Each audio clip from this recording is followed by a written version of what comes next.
Yang kedua, pokok-pokok dalam pengertian ilmu tajwid seperti yang dikemukakan oleh Imam Al-Jazari dalam kelanjutan bait tadi adalah waraddu kulli wahidin li aslihi, yang artinya mengucapkan huruf-huruf dalam Al-Quran sesuai dengan makhraj atau tempat lahir atau keluarnya.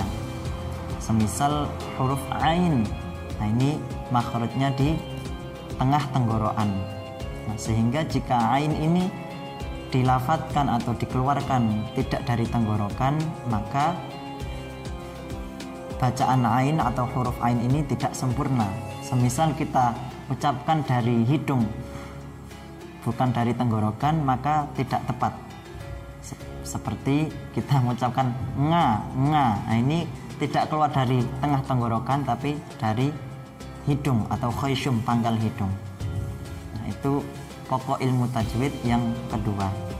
Yang ketiga, inti dari ilmu tajwid adalah wal lafdhu fi nadhirihi kamislihi, yang artinya mengucapkan hukum-hukum atau aturan-aturan tajwid dengan imbang, seimbang, atau timbangan-timbangan kadar-kadarnya sama, tidak berbeda. Seperti contoh ketika kita mengucapkan huruf mad tabi'i atau gunnah, bacaan dengung.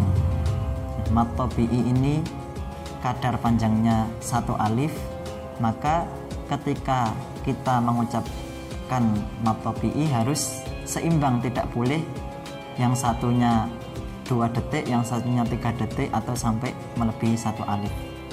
Atau ketika gunnah itu harus kita baca 1 alif, sehingga tidak boleh berlama-lama ketika melafadzkan bacaan dengung.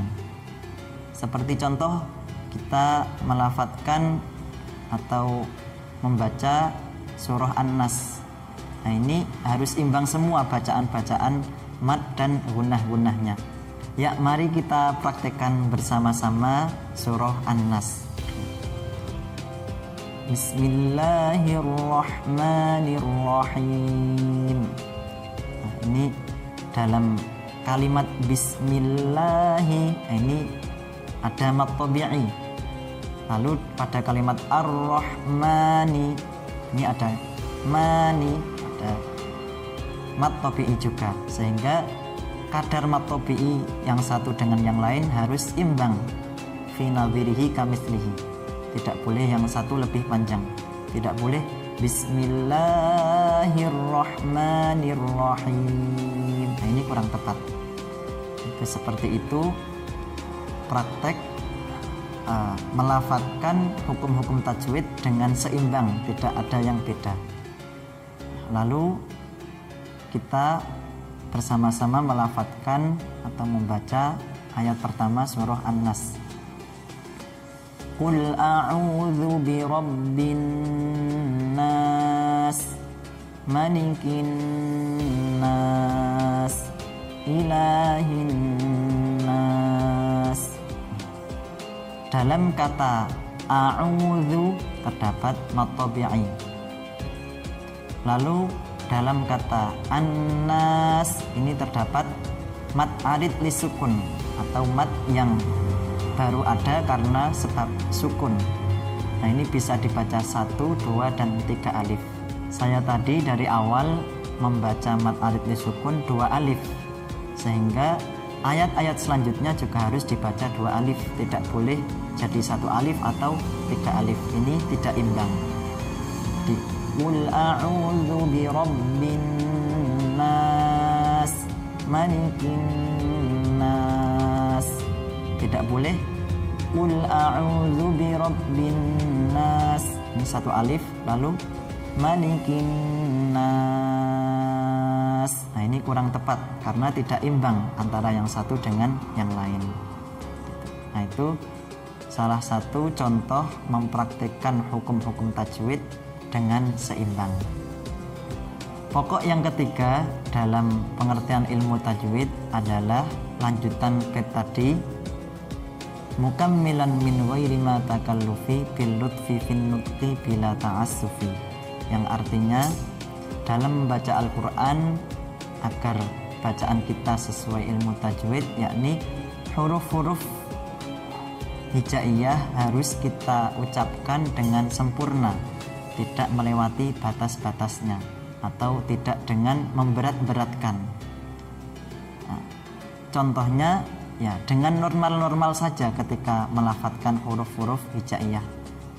Nah, semisal kita melafadzkan ta'awud dengan memberat-beratkan, ini contohnya seperti a'udzu billahi minasyaitonir rajim. Nah, ini terlalu diberat-beratkan, ini kurang tepat seperti ini.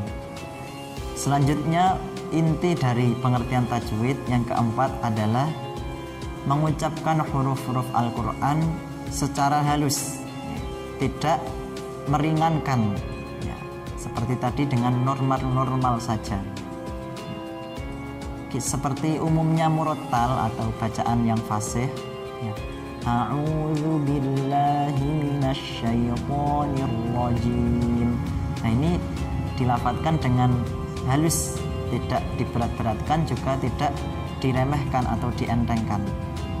Bacaan huruf yang dientengkan atau diringankan, ya contohnya seperti ketika mulut kita tidak terlalu infitah atau agak gremeng, istilah Jawanya ya. A'udzu billahi minasyaitonir rajim. Nah, ini contoh bacaan yang terlalu diringankan. Bacaan seperti ini kurang sesuai dengan aturan-aturan tajwid.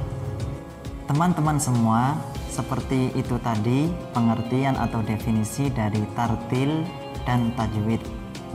Sebagai umat Islam, kita harus ikhtiar berusaha agar bacaan Al-Quran kita bisa sesuai dengan perintah yang disebutkan dalam ayat tadi, warattilil Qur'ana tartila.